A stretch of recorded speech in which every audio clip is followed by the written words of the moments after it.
ভালো উঠছে তো? মা একদম সুপার উঠছে। দাঁড়া মা আসুক, তারপরে আমরা দেখা যায়। তোমরা এখন একজন নায়িকাকে দেখতে পারবে, পুরনো দিনের নায়িকা বৈজয়ন্তীমালা।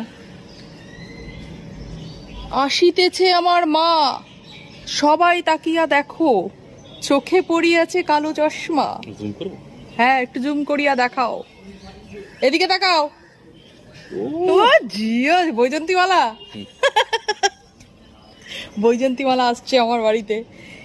ভালো করে ভিডিওটা তুলে রাখো, কারণ উনি চট করে ক্যামেরার সামনে আসতে চান না। উনি অনেক বড় সেলিব্রিটি মানুষ, তো সেই কারণে উনি ঢুকবেন। ওনার 30-35 মিনিট লেগে যায় মোটামুটি। বাড়ি আমার এই রোডটা থেকে বেরিয়ে লেফট সাইডে গেলেই আমার কিন্তু বাড়ি। কিন্তু ওনার এইটুকুনি আস্তে আস্তে উনি একদম পুরো একদম শামুক, তো ধীরে ধীরে হাঁটে, সেই শামুকের মতন আস্তে আস্তে হাঁটে।